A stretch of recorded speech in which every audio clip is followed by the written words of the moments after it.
How's it going, guys? Cody back again, dropping yet another video. Right, guys, last evening I dropped a video telling everybody that a few days ago a couple of cars, two cars, had been petrol bombed at Forest Bank Prison in Salford on the staff car park. It was a targeted attack, and a story was going to be in the Manchester Evening News, my local paper, in the next few hours. Fast forward several hours, it's now early hours of Tuesday morning. The story dropped at 8 p.m. last night. I'm going to read the story, link in the description below like you always do. I'm going to do my bit at the end. Right, let's get into it. Two Forest Bank prison guards' cars have been petrol bombed in a targeted attack.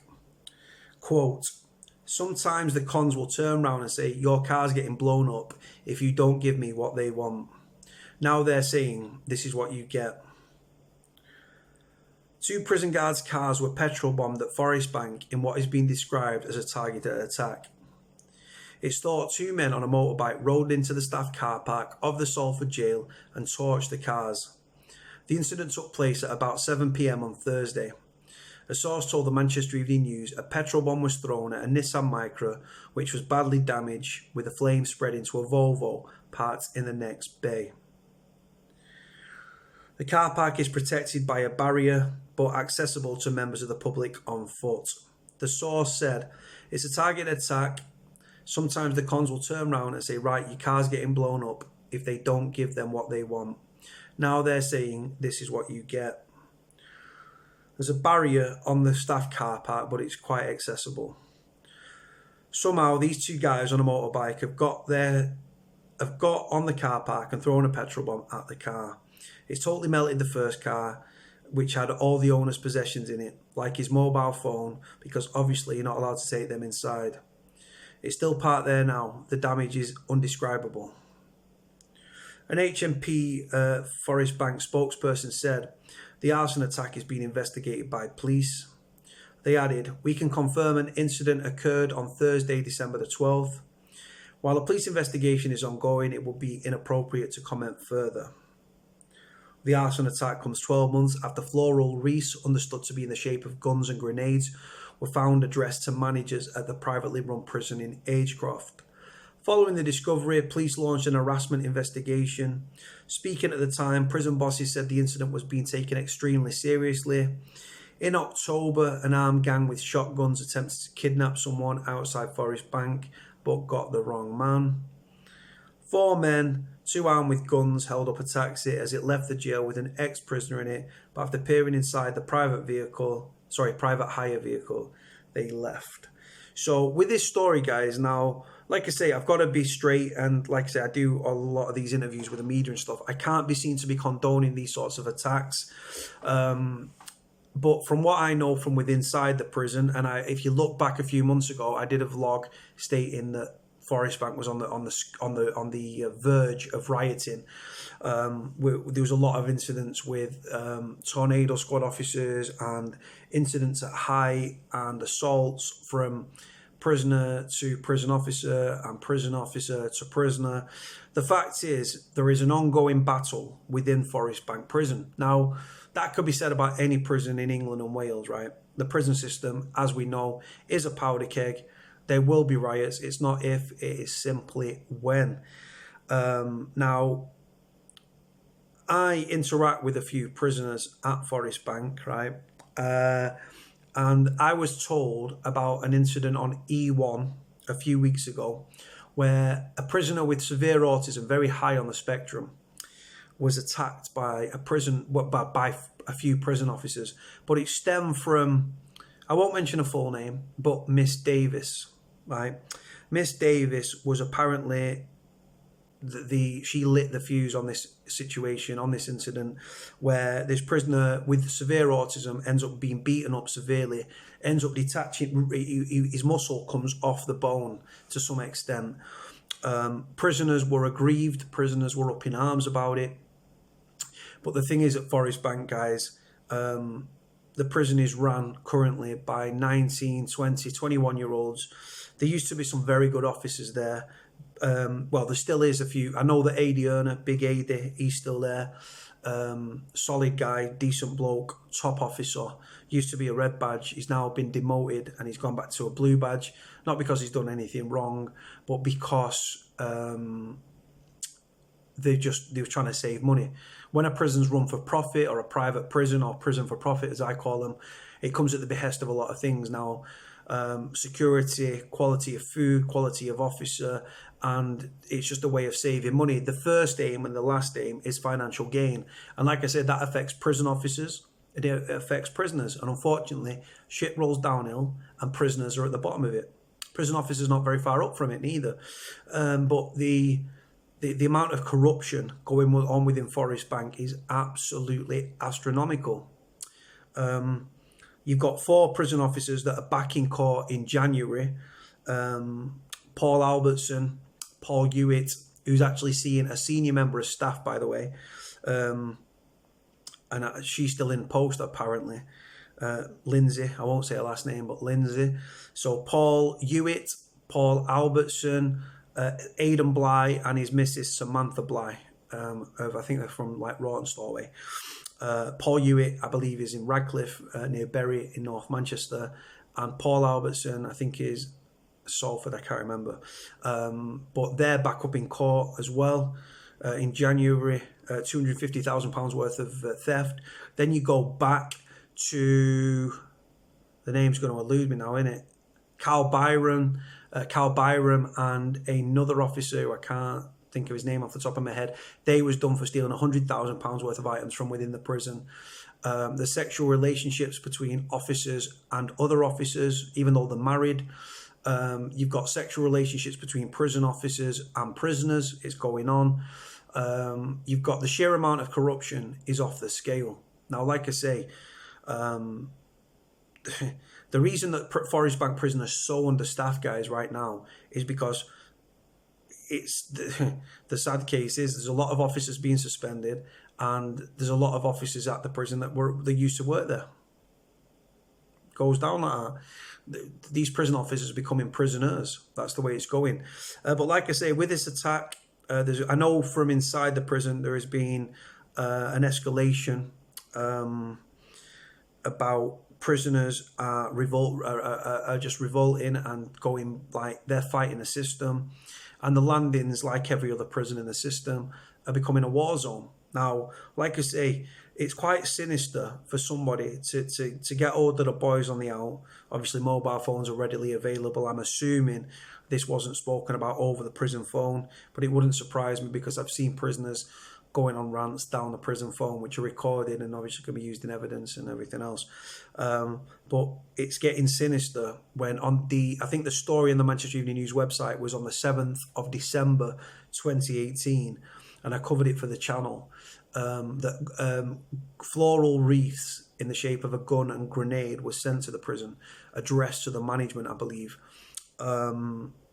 And now you've had one officer's car targeted. Now, was it that officer's car that had, like I said, there's many different reasons why this targeted attack could have taken place.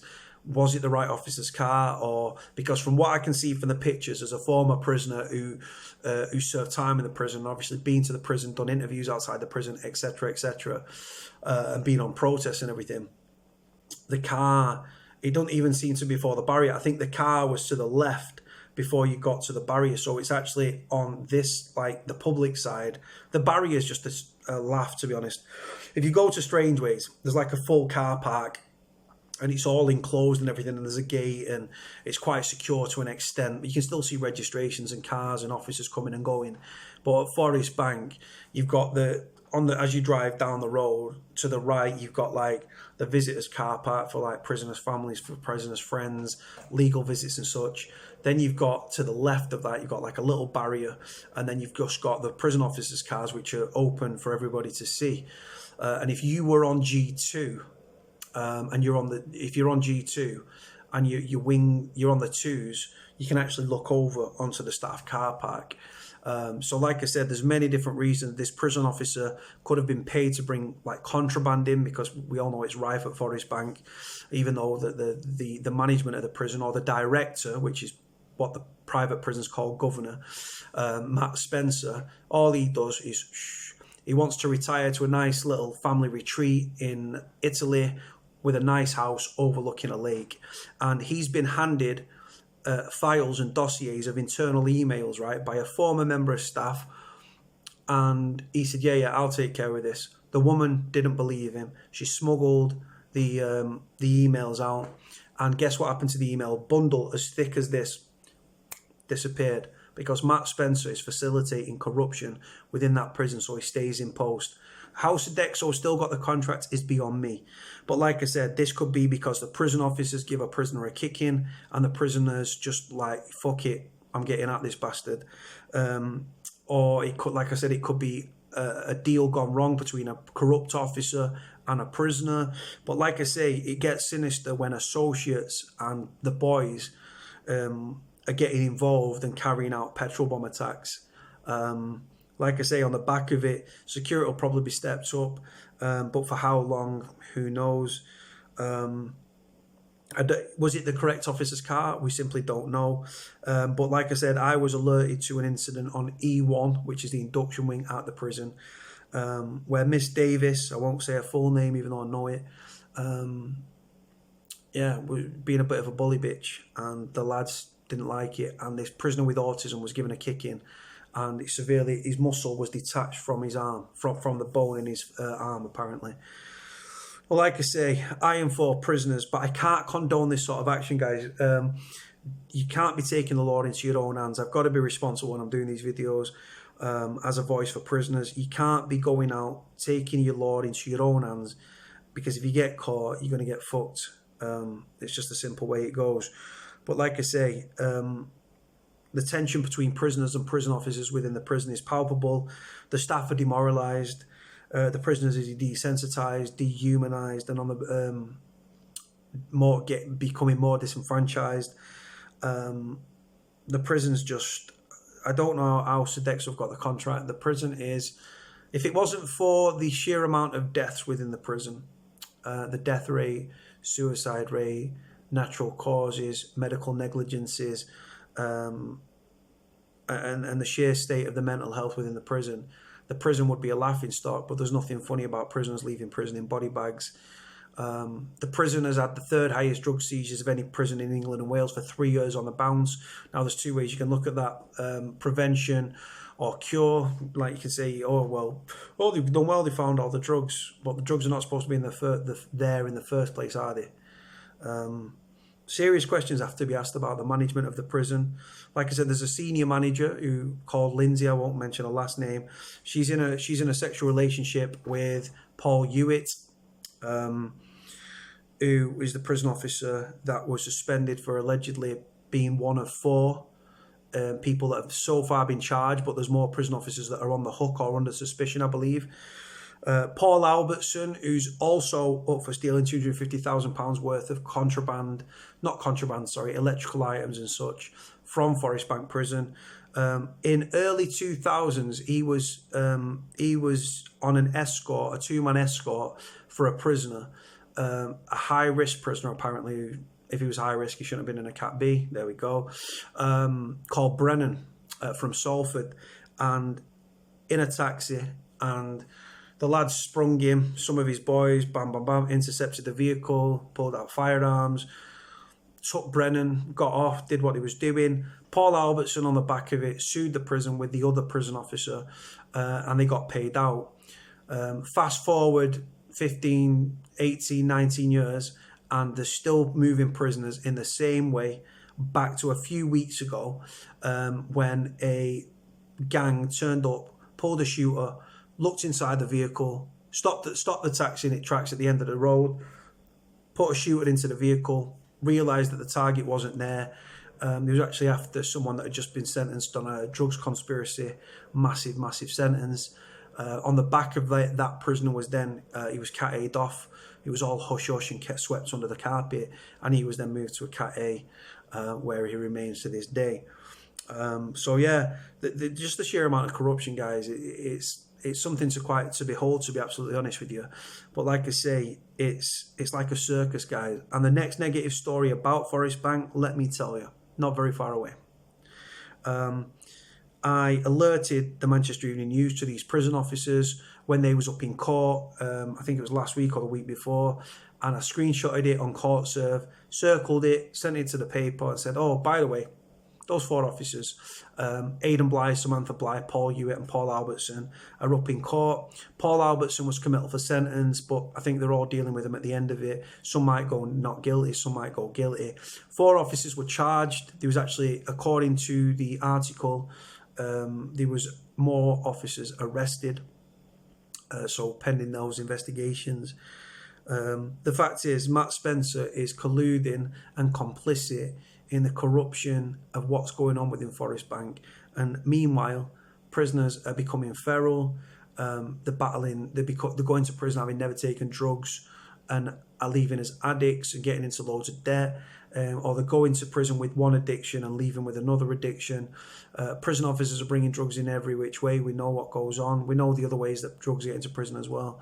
But yeah, prison officers play a big part. And like I say, there used to be some very good officers there. Sanderson, Youngie, Souza, Blanky. I'm trying to think. Blanky, Souza, Jacko, Ada, Big Ada, Miss Prince, the arse of the bank. Best arse in Forest Bank, Miss Prince. Just saying. Who else? Wilkie, Sando, Souza, Ada, Youngie, who else? Kavanagh, Scouse Kavanagh, solid. Old school screw. Old school screw. If you're entitled to it, you'll get it. If you're not, you won't. Like I said, Blanky, Ollie as well, red badge, used to be a red badge, Ollie, safe as houses. Trying to think who else. Mine's gone blank, but you get the picture. There's a lot of good officers in Forest Bank, or there was. They're probably still not. They're probably not there anymore. I know AD is. I know AD is for a fact. But recently, when I went to try and go on a visit to see Kyle Pearson a few months ago, I had ripped effect jeans on, right? River Island, brand new River Island jeans that were ripped effect, not ripped effect. And because of when I got to the front, she knew who I was because of what I do, and she the prison officer at Forest Bank, I'm very aware of my channel, and she went, "You're not coming in with them on," and I lost my shit. I was ready for fighting, and there was 4 young women, and I actually, within an hour of leaving the prison, I had the names of the prison officers, the 4 women who had a combined age of about fucking 65 or something like that between them, right? Yeah, just 19-year-old, 20-year-old, Charlotte she's called. I'm not going to mention her last name, but Charlotte. Then there was a plastic scouser who is from Oldham, right, whose mum is on my stepdad's Facebook, right, that walks around, "Oh, do you know what I mean, chick? No, don't go like that, do you know what I mean?" Because she was in a relationship with a scouser for about 6 months, right? Got told this from a very good source. Then there was Carmel, I won't say her last name, or a Facebook profile, but Carmel. And who was the other one? There was another one as well. But this hard-faced bitch, this Charlotte, just unbelievable. And what it did when I walked away from the prison, because I was going to end up getting locked up otherwise. If they was men, I would have put my hands on them. I was that fucking infuriated. And security was just sat there looking at me through. They were sat where I was at the desk to the left. There was a doorway, and the screws. The security were just sat there looking like that, and they weighed about 6 stone wet through. And I looked and thought, "Throw you all over, you little dickheads." And then I got off, and when I got off, I thought, you know what? I'm going to make it my duty to bring down this prison. And you know what? I've been on the ball ever since. If you've got someone in prison, any prison, England, Wales, Scotland, wherever, right, and you know about a death in custody, about staff corruption, about arrests, anything that makes the prison look bad, let me know. I'll get it out. I promise you I'll get it out. Anyway, guys, I'm going to leave it there. Link in the description below, like you always do. Please do never take your law into your own hands. Please, I've got to say that. Never take the law into your own hands in this regard.